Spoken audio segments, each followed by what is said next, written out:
You're such an asshole. Hello, children. Oh, Cappy here. All right, we have an interesting intellectual question. And this guy wants to keep anonymous, and he did not want me to watch the video that he linked to. And I don't know if he doesn't want me to link to the video either. So I'll just tell you what the video is about, and if he wants me to link, I'll edit the comment section below. We'll do that. And so he says, a lot of people like to complain, including yourself, about how bad the president is. I'm not that much against Trump, but However, we need to be intellectually honest about how they got there. No matter how bad you find Trump or Obama, the fact of the matter is that they were democratically elected. Yes, it's the people's fault. It is. It is. My question to you is, if you were to redesign the election system as an alternative to democracy, what would it look like? So then he links to a Muslim, I don't know if he's an imam, but he's Muslim, he's got the garb on. And he's just talking about his ideal world, or not ideal world, but how his ideal election system would work. And it's talking about electing a Khalifa, I guess, which is Islamic for leader. And since you linked to it, I'll address the video and what the guy said. And he's right in a very idealistic philosophical sense. Like, yeah, that's how an election should work. I won't go into the details how he does it, but everybody votes at the local level, and then we build up, and we go to the county and state, and then we have national leaders. And it was apolitical, like there was no political party. I mean, there'd be politics involved, political platforms, but we're choosing just this one person to represent us at the state or at the county, and then one person at the national level. And through the individuals and through subsequent or sequential representational voting, not government, like the local people vote. I like Frank. We all decide Frank from Philadelphia goes to the county, and then if all the towns in Pennsylvania or in the county that Pennsylvania is in. We all like Jill. Jill goes to state, and it's like wrestling. Jill goes to state. And so all the counties at state Amy is she's the best in all the state of Philadelphia. She goes national, and there would not be a political party. It's just people are voting. They have a town hall hearing. They hear what different people who are voted from the ground up, and then they rise to political positions that way. So you could have all sorts of different political topics and issues addressed. It wouldn't be the Democrats or the Republicans or whoever else. And there's nothing wrong with that, but he's very naive and idealistic and hopeful. And I'll get to that later. But what he described, even the client who sent in the question, like, these people were democratically elected. Yes, they were. And the process that this guy described is more or less the same process that we have now, but as opposed to just it being a community all getting together at the local level and electing successively more representational representatives of larger populations up. We already do that through a caucus and a party. Each party has their own electoral system where you talk to the local people and you get delegates. And then you're voted at saying he's our representative and she's our representative for this office and for that office, for this position and that position. So what he describes already is happening. However, he describes it, now he's using it how it happens in Islamic countries where it's like under the guise of Islam or the structure of Islam. Oh, we're all at the mosque. He doesn't use mosque. There's another individual unit of community. It's like a community center. I forget the word he used, but we all meet here. We all talk. Okay, Frank goes, or I guess Ishmael goes, and Ahmed goes, and whatever. But the process is the same within the two main political parties. It's just that they have platforms. So the process is the same. He's not describing anything really different, but it's not that the process is wrong. It's that humans are wrong. And that's where, I don't care what system you come up with, and it could be Muslim, it could be secular, whatever. The problem is that typically humans who volunteer to be leaders, who want to be leaders, who want to be governor, who want to be mayor, who want to be representative, are scum. Listen to me very carefully now, listen. 98%, seriously, around 98% of the people who run for office do not do so because they want to be a good statesman or a good politician or serve the community. They want an easy job. They want an easy life. Some of them are wicked, like Hillary Clinton and Nancy Pelosi, who want power. Those two could have retired long ago. For some reason, they keep on running. Okay? It is the nature of people who want to be in positions of power, who want to go into politics, that they are evil. They are flawed individuals. And again, it doesn't matter if you're Muslim, it doesn't matter if you're secular, it doesn't matter if you're Christian. When you volunteer to lead, I think it was it Franklin Roosevelt? He said, anyone who wants to be a politician is unqualified by that fact, and it's true. And you could go look at the vast majority of politicians. This is why I do the Cleary test. Most of them never worked a real job. Most of them currently don't have jobs. I mean, you look at Ilhan Omar, she was this unemployable fucking leech. You look at Ocasio-Cortez. I'm not picking them because they're Democrats, but because they epitomize what I'm talking about. Ocasio-Cortez never worked a fucking job except for that bartending thing. She always had government money to write children's books. Okay? And then the Borg trophy wife, the soccer mom, or Thaddeus McThaddeus III. You know, Mark Dayton is another perfect example. George Bush Jr., George Bush Sr., Gore. These guys, the Kennedys, holy shit.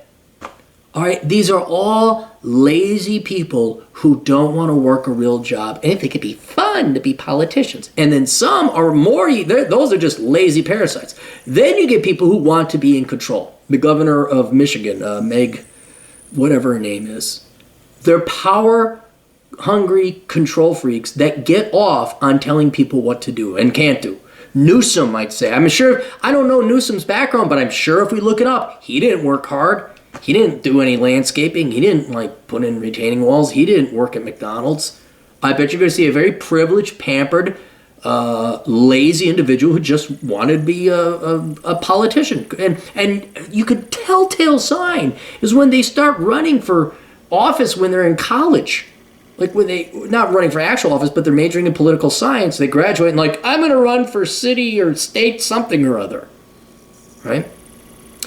And then there's also the outside influence. So you have people who are going to be, they're imminently corruptible. They're corrupt right off the fact that they volunteer themselves. But then there's also outside money. Lots of financial, political, nonprofit, education, every sector in the economy, every group of people out, every race, every gender, they want policies affected in their favor at the expense of others.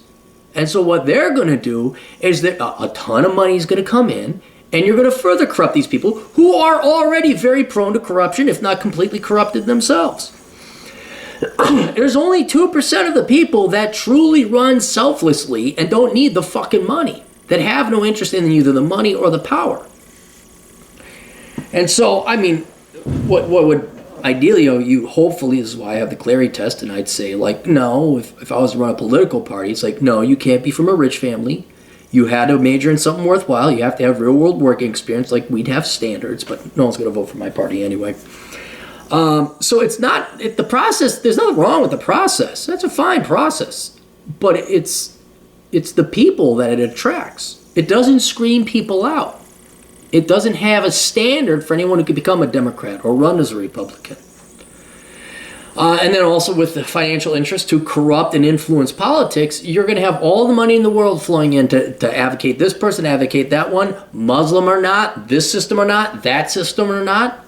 They're going to lobby for advertising. And they're going to, my favorite are the anti-advertisements where they run a bad commercial again. Donald Trump wants to kill children and eat kittens. If you don't want killed children and kittens eaten by Donald, then vote for Biden. Just the dumbest fucking crap. And people, they believe, oh God, Trump's going to eat kittens and kill children. So it's not that, it's the people. It is the people. That's the problem. So when the client asks, my question to you is, if you were to redesign the election system as an alternative to democracy, what would it look like? We would go back to what not what I wanted, to was what I would want, to a near close form to what we had back in the olden days. and that is you had to own property to vote. Now, it wouldn't be, you had to be a white male and you had to own property to vote. It wouldn't be that. But it would be a meritocratic qualification. I wouldn't even use property. I would be, did you collect a government check? If you did, you don't get to vote. Did you not pay taxes? You didn't pay taxes? Well, then you don't get to vote. Did you file a tax return and you had to pay taxes? Then you get a little identification code attached to your social security number and you can vote. Only taxpayers would be allowed to vote because they're the only ones who are financially contributing to the economy, or not the economy, but to the government. They're the ones financially responsible. And it would ebb and flow. Did you lose your job? You didn't. You collected welfare. All right. You know what? You are okay with not voting just so you could get the government checks they give me. That's fine. You give up your right to vote. In this way, people who are producers, people who are productive, people that the rest of society, the bedrock, the foundation of which the entire country relies upon, they are the ones in charge. And so I wouldn't change the process. I don't know if I'd regulate the process at all. Yeah, you this political party, you choose your candidate. Like, look at the Democrats. The contradiction where we're Democrats, which means everyone's vote counts, except the Democrat Party within their own internal electoral system to figure out who wins the primaries, they have superdelegates. And they totally stole the election for Bernie last year and gave it to Hillary. Which is fine, be hypocritical like that. Come on, be corrupt as all fuck and get out and go do that. That's fine. And if a Republican Party has their own problem, and I know they do, I have buddies in the Republican Party, whatever third party or another party, well, fine, who's your candidates? All right, now we're going to have an election. And I think to eliminate corruption, it's who votes. That's who it is. Who votes?